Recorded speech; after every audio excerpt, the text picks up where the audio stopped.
transfer from the communities that need help most to the people who already have the most. The fact that they're still trying to firm up support from holdouts, which is what the senator was also lifting up, means that this isn't over. The razor thin procedural vote last night shows the fight is still winnable.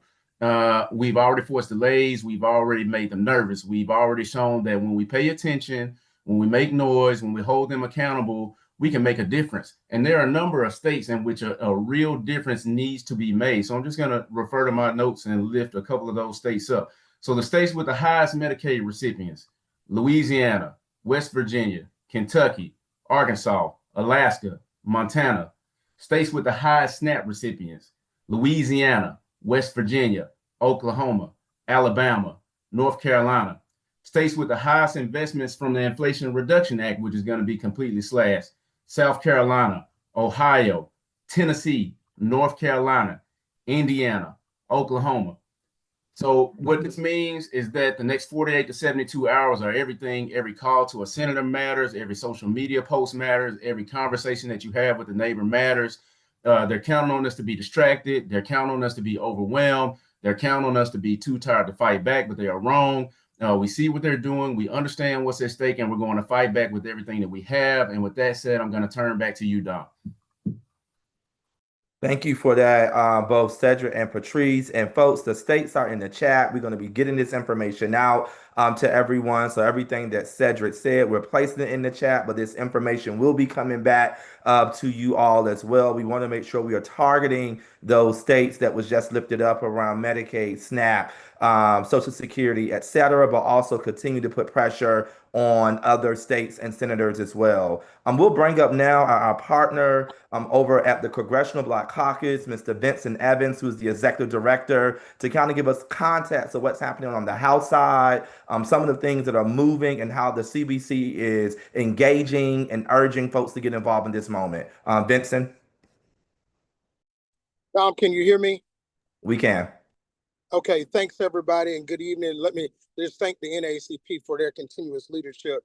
President Johnson, Don, Patrice, Cedric, the whole team. I was driving, but Dominic Whitehead and Derek Johnson tell you to pull over, you got to pull over, because this update is so important in this moment. Let me just say, from the standpoint of the Congressional Black Caucus, which of course is led by Congresswoman Yvette Clarke of New York, our members are on the watch right now, on the vanguard, and they have been. As you have already heard, and I will not repeat all of what has happened or contained in this bill, but this bill passed the U.S. House at the end of May by one vote, y'all. One vote is how it got to the United States Senate, where it is today. And we will see what happens over the next 24 to 48 hours with respect to the U.S. Senate, and then it will have to come back to the House. And as you have just heard from one of our great CBC members, Senator Warnock, we should not believe that this bill is yet done.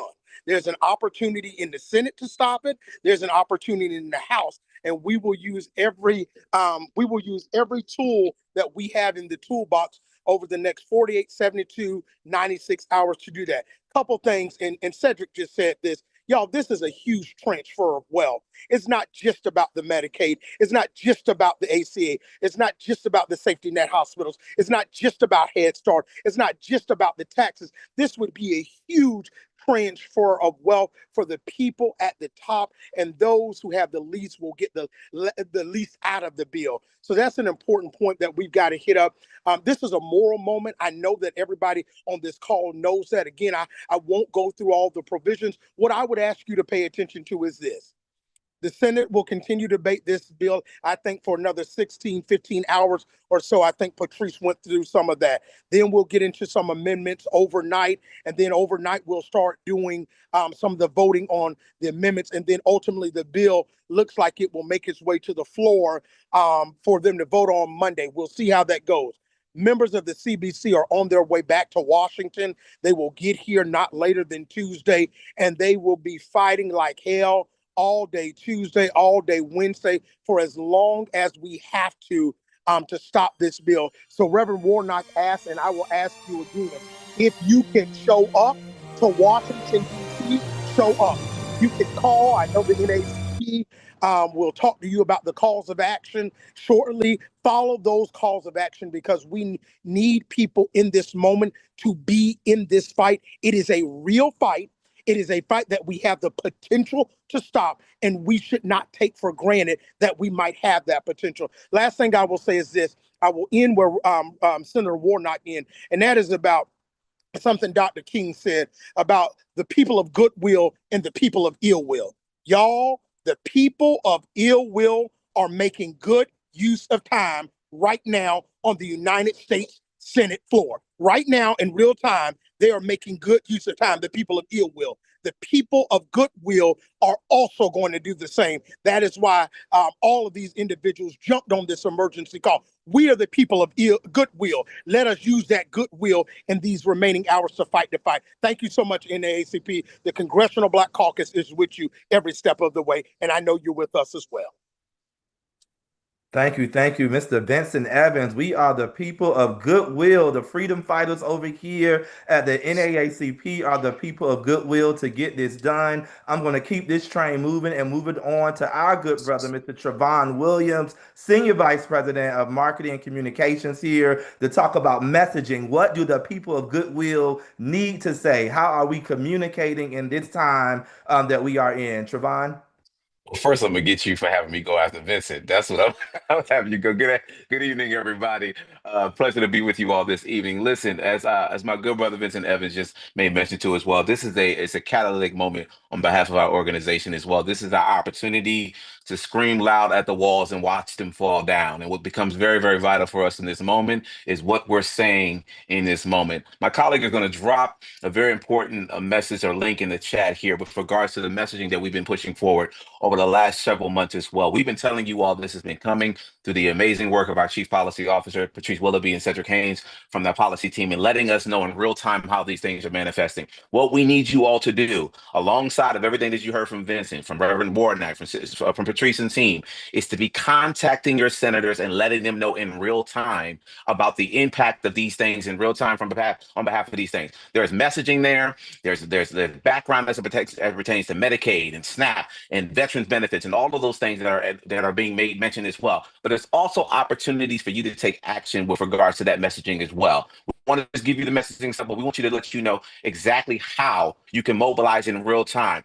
That link is being made available in the chat right there. And we want you all to take that message and we want the same message to be reverberating across this country over the next 72 hours nonstop. We want to let everybody know that you're not going to take from our future for the benefits of letting the billionaires have money right now. We're not going to we're going to let them know right now that you're not going to take away from our ability to take care of those who protected us with regard to veterans benefits. You're not going to put our Mimas and our Papas out so that you could take care of some billionaire somewhere else. This is our opportunity to get a cohesive message as much as possible. So you have messaging that's covering Medicaid, covering SNAP programs, covering veteran benefits that we're going to be updating in real time as well. Additionally, there are some graphics and a carousel that we made available in real time probably about 2 hours ago that's circulating all across our NAACP social media graphics and digital platforms as well. We need everybody on this call to go to our platform and share those graphics and make sure that those who are in your networks are very much aware about this big ugly bill full of big ugly lies. Share that across your platform as well. It's our opportunity to educate our audience while we're also asking them to activate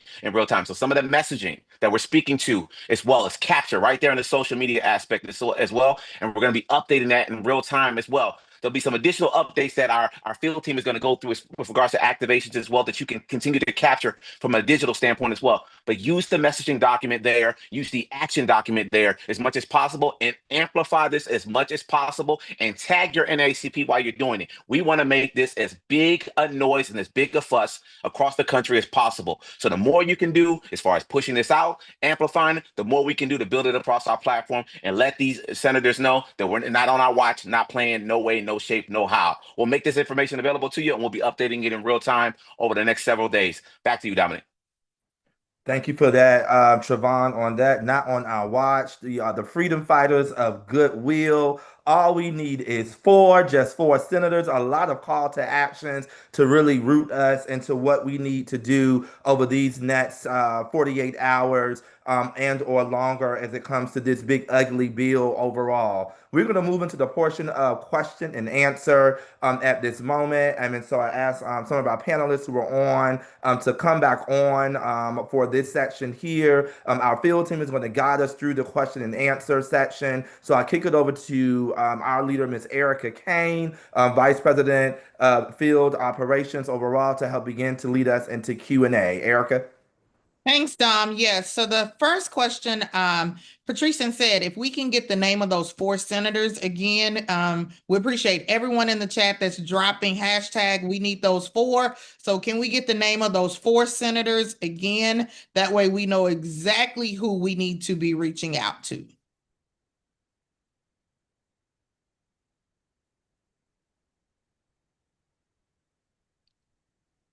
And Patrice said, if you are talking, you are on mute.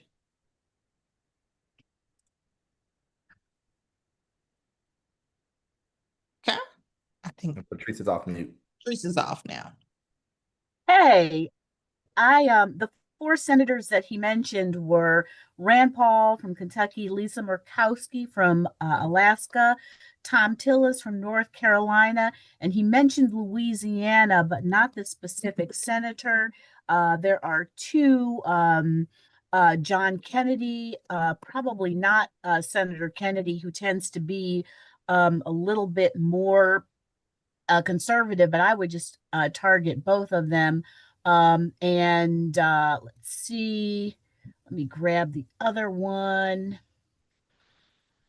Hey, Patrice, while you're looking for the other one, I would just say that in terms of states and particular senators, just want to loop back and provide these again: Louisiana, West Virginia, Kentucky, Arkansas, Alaska, Montana. Anyone who is here living within those states, or if you could reach out to the senators, both of the senators within those states, is critically important, because while they may not be at the top of the list that Patrice has given, these are the folks with the highest Medicaid recipients in their states, which means they have a lot to lose if this bill passes. Similarly, the states with the highest SNAP recipients: Louisiana, which is also on the Medicaid list; West Virginia, which is also on the Medicaid list; Oklahoma, Alabama, and North Carolina. So again, those states: Louisiana, West Virginia, Kentucky, Arkansas, Alaska, Montana, North Carolina, Alabama. These states have a lot of skin in the game and a lot of people who stand to lose some very, very critical benefits if this legislation is to pass. And this is not about particular senators, but about the state. So please contact both senators from those states. Thanks, Patrice. And that would be those two from Louisiana are John Kennedy and Bill Cassidy. Bill Cassidy is a doctor and primary care doctor, so he understands what those Medicaid cuts will do. He's the one that is the target.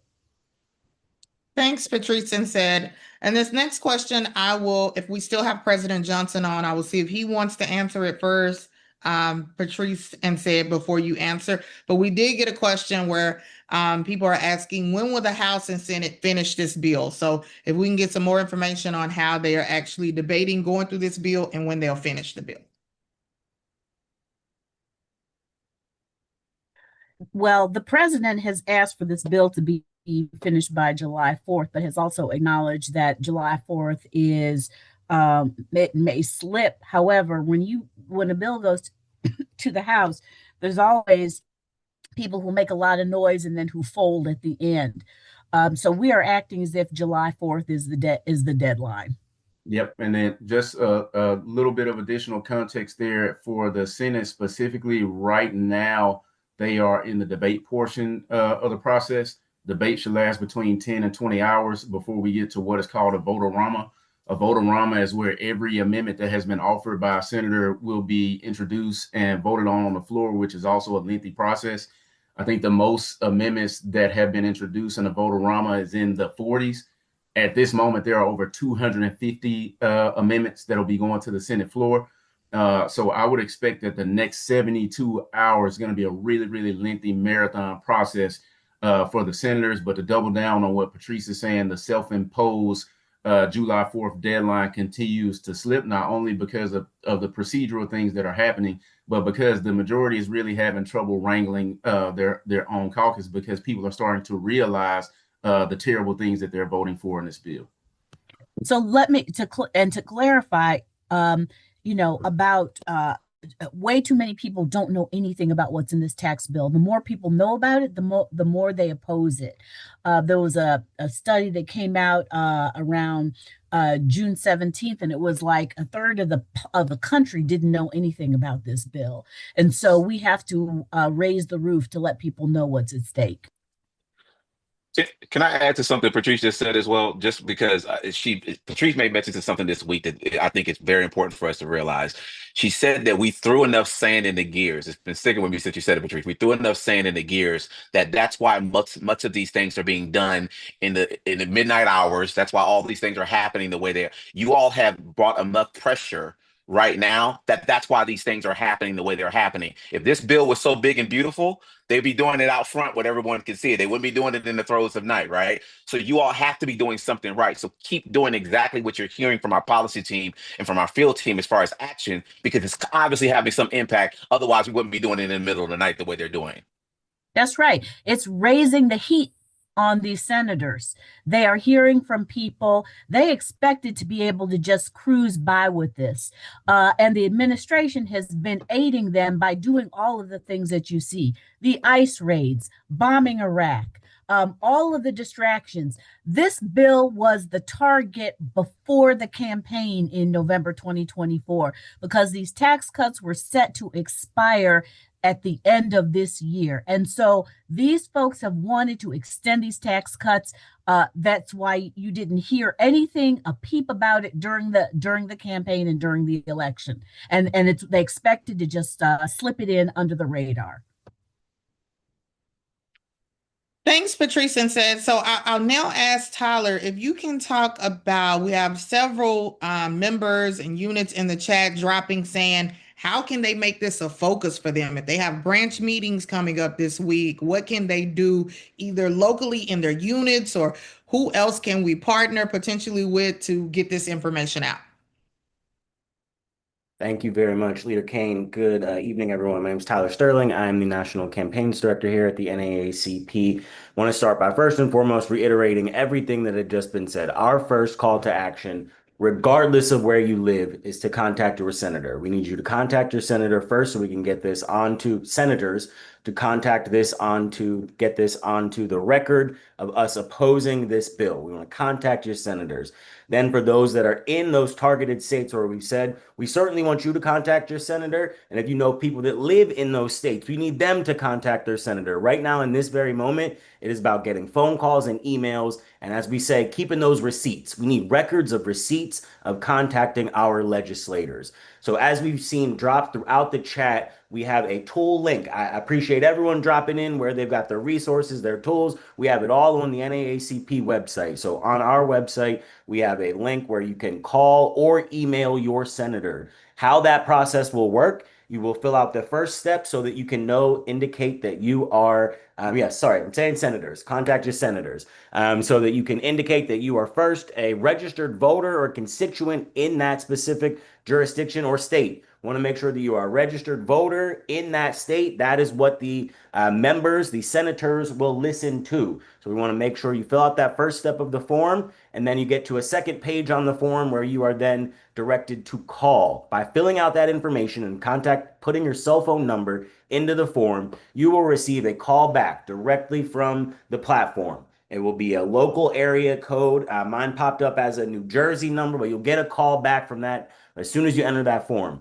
Once you pick that phone up, it is listening to the automated responses to take you to your senator's offices. You will contact both of your senators utilizing the guidance that has been provided. So we are asking for a very simple script right now. I'm calling my senators and I'm saying, I need you to vote no on this big, beautiful bill, because I believe that 11.8 million people that we know of at this moment losing their health care is detrimental while lining the pockets of billionaires. That goes against everything I believe in and goes against everything that America should stand for. That is one of the talking points that is on there. You pick the one that fits best to you, that rolls off the tongue. We've got SNAP, we've got Medicare, we've got all of the things that the brilliant minds you just heard from spoke to as to the why, but the how. We're going to go through the link that is just being dropped into the chat. You're going to put your information in to confirm and to let the individuals, the senators, know that you are, in fact, a registered voter and a constituent from that area. And then you're going to follow through with the script to both of your senators. Following that, we need you to bring 3, we need you to bring 5, we need you to bring as many folks to this next call when we are having. So our next call that we have on this information, we need you to invite as many folks as possible. If you are having branch meetings, emergency meetings in between now and then,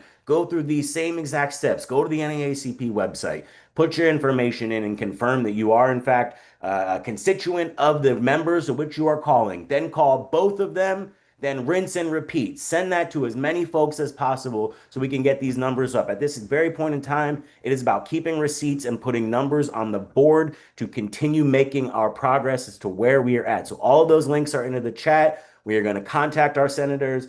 We are going to be clear and concise in our messaging, indicating that we are in fact a registered voter in the state. We're going to state our reasons as to why we need them to vote no on the bill, utilizing all the messaging frameworks, and then we're going to share that same exact link far and wide to as many people as possible to continue creating as much information, buzz, and receipts of these contacted messages to our senators. So thank you.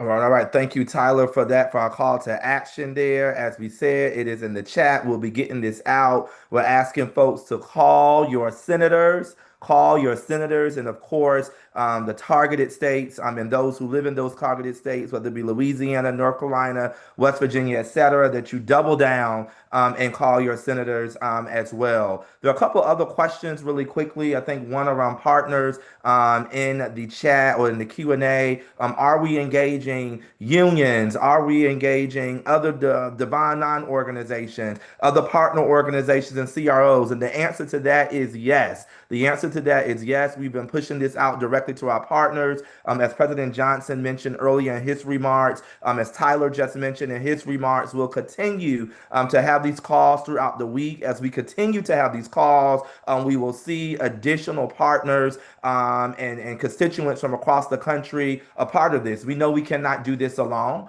right? And many of the states where this is impacting folks, some of these states, we don't have many folks that look like Black folks in these states. So we have to make sure that we ensure our partners are getting the messages out as well to their constituents overall. So more to come on that. As we said, there will be more calls happening this week, and we're going to continue to stay on top of this. But to Tyler's point, call your senators. To Reverend Warnock's point and to Vincent's point, all we need is 4. All we need is 4. So we're asking folks to call those targeted senators. I will now kick it back over to our president and CEO, Mr. Derek Johnson, to close us out.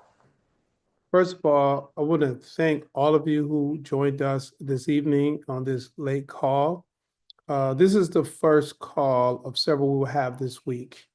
On tomorrow and Tuesday, we will be inviting our union partners, our partners who are D9 affiliate organizations, religious institutions, and others, so we can track how things are progressing.